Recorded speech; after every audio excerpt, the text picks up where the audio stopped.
6월달 여러분이 베레아에 들어가시는 복 받길 주의 이름으로 축복합니다. 베레아는요, 그냥 결론적으로 얘기하면 그동안 지치고 힘들고 바울이 선교하다 죽을 것 같은 피곤이 쌓인 것입니다. 그런데 하나님께서 베레아로 가게 하셔서 쉼과 위로, 안식을 주셨습니다. 그래서 선교하다가 만난 오아시스와 같은 지역 베레아, 쉼과 위로와 안식이 있는 도시. 5개월 사느라 힘드셨죠? 죽을 것 같고, 야 어떻게 여기까지 왔나, 피해 왔나. 근데 하나님이 6월한 달 오늘 기도하고 말씀 붙잡고 내려가는 분들에게 베레아와 같은 쉼과 안식의 달이 되어지시게 하시길 축복합니다. 살다 보면요, 베레아를 만나야 됩니다. 하나님 너무 힘들어요. 그런데 하나님이 베레아를 만나게 하세요. 6월한 달 사람이 그럴 수 있죠. 어떤 일이, 사건이, 야 이거 하나님이 나에게 주신 쉼이야. 이거 여러분이 만나세요. 두 번째는 기도하세요. 하나님, 내가 누군가에게 베레아가 되게 하옵소서. 여러분이 너그러워지는 거예요. 너그러워져. 내가 6월한 달 삶의 자리, 일터 어느 곳에 들어가든지 특별히 주의 일 감당하는 곳에 가서 하나님 너그러운 마음으로 감당하겠습니다. 여러분이 웃기만 해도 누군가 위로된다. 살아난다. 그래서 하나님이 오늘 바울에게 너무 힘들었지? 베레아로 한밤중에 인도하시고 눈 뜨고 회당 들어가서 사람들 만났더니 그 사람들 웃음, 받아줌, 너그러움으로 위로하게 하시는 것이죠. 그래서 바울이 위로받습니다. 근데 이런 사람들은 어떤 사람들인가? 근데 너그럽기만 한 게 아니라 간절한 마음으로 말씀을 받았대요. 간절한 마음. 여러분, 너그러움은 뭐냐면 성품을 얘기하는 것입니다. 성품. 좋은 성품을 가진 거예요. 그런데 이 간절한 마음으로 말씀을 받았다는 건 태도를 얘기합니다. 복음을 받는 태도. 간절한 마음으로 여러분이 사모함으로 말씀을 받아야 되는 거예요. 어떤 분은 착하긴 되게 착해. 근데 말씀에 대한 간절함이 없죠. 되게 착해서 사람하고 문제도 없고 보면 열심히 할 것 같아. 그래서 권면하죠. 더 열심히 하라고. 근데 열심은 싫은 거예요. 간절함은 싫은 것입니다. 그래서 여러분이 너그러움을 넘어 간절한 자가 돼야 돼요.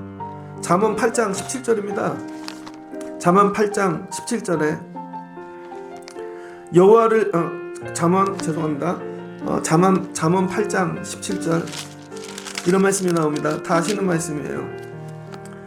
나를 사랑하는 자들이 나의 사랑을 입으며 나를 간절히 찾는 자가 나를 만날 것이니라. 뭐래요? 간절히 찾으래요. 나를 간절히 찾는 자가 나를 만날 것이라.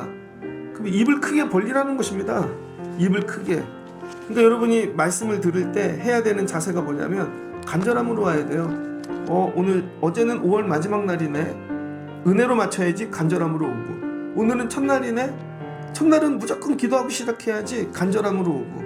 그래서 이 간절함은 헬라어로 프로티미아라 그럽니다. 프로티미아. 열정, 열의. 준비된 마음이라는 거예요.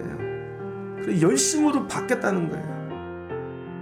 그러니까 여러분이 이런 걸 사모하셔야 돼요. 하나님, 간절한 마음 주세요. 근데 뭐에 대하여? 말씀에 대하여. 6월한 달 여러분 이 마음이 회복되어지시길 주의 이름으로 축복합니다. 그러면 내 삶에 주신 말씀이 여러분 이게 내가 받았으니까 반드시 열매가 있겠죠. 그리고 이들이 어떻게 했는가? 이것이 그러한가 하여 말씀을 간절히 받고 바울이 설교를 했어요. 심으면 된대, 헌신하면 된대, 드리면 된대, 예수 붙잡고 살면 된대 가르쳤더니 뭐래요? 이게 그러한가 하여 날마다 성경을 상고함으로. 말씀을 듣고는 그냥 끝난 게 아니라 상고했대요. 상고하다가 뭐냐면 헬라어로 아나크리노입니다. 아나크리노. 모모 사이에 실험하다. 이그세민. 그래서 여러분 중심에 판명하다. 저지. 판단하다는 거예요. 사이에서 실험하다는 거예요. 사람과 사람 사이에서 이 말씀이 정말 그러한가 시험하여 보는 것입니다. 내가 세상에 나가서 일터에서 정말 거기서 이게 되는가 실험해 보는 거예요.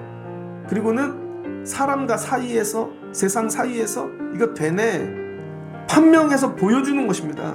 이게 뭐예요? 실험해가지고 증명해내는 거. 이게 상고입니다. 우리는 뭘 해야 되나? 말씀을 증명하는 거예요. 증명. 이 말씀 된다. 야, 여긴 홍해야. 아니야. 하나님 붙잡고 들으면 홍해도 갈라져. 야 이건 골리앗이야. 야, 하나님 말씀 붙잡고 가면 골리앗도 쓰러져. 야 이건 병자야 죽었어. 아니야 예수 붙잡고 기도하면 살아나. 목회가 뭔가? 여러분 제가 목사잖아요. 목회가 뭐겠어요? 말씀이 세상보다 크다. 이걸 증명해내는 거예요. 증명. 그래서 여러분이 아프면 가서 기도해줘서 살려내고 문제가 있으면 간절하게 해서 뭐예요? 야 된다 산다. 야 말씀이 더 크다. 증명하는 것입니다. 이 증명이 끝나는 순간 목회가 끝나는 것입니다. 그래서 날마다 기도해야 되는 거예요. 하나님 더 크셔. 이거보다 더 크셔. 그래서 삶 가운데 이거를 상고하는 것이죠. 이사야서 12장 2절 보라 하나님은 나의 구원이시라. 내가 신뢰하고 두려움이 없으리니 주 여호와는 나의 힘이시여 나의 노래시며 나의 구원이심이라. 그러므로 너희가 기쁨으로 구원의 우물들에서 물을 기르리로다. 그날에 너희가 또 말하기를 여호와께 감사하라. 그의 이름을 부르며 그의 행하심을 만국 중에 선포하며 그의 이름이 높도다 하리라. 뭐래요? 하나님 나의 구원이시랍니다. 하나님은 나의 구원이시라. 보라 하나님은 나의 구원이시라. 뭐 증명해낸 것이죠.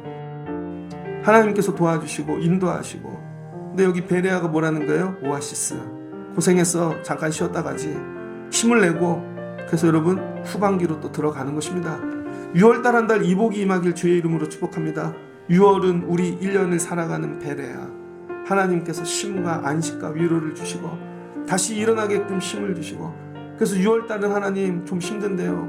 너그러운 사람들 좀 만나게 하시고 내가 누군가에 너그럽게 하시고 다시 간절한 마음을 회복되게 하시고 이왕 듣는 말씀 갖고 실험하며 살자. 좀 애들 위해 기도하라니까요. 머리에 손 얹고 기도해 보셨습니까? 작은 애들 맨날 기도해 주라니까요. 축복해 주고 성도들 위해 기도하고 실험해 보자고요. 어떻게 되나 그 결말을 한번 보자고요. 입을 크게 벌리고. 그럼 하나님께서 야 이게 살아계시다. 보라 하나님 나의 구원이시다. 마무리하게 하신다는 것이죠. 그리고 눌러 안 될 때쯤 하면 야 아직 7, 8월 여름 남았어. 달려가야지. 그리고 또 달려가게 도와주실 것입니다.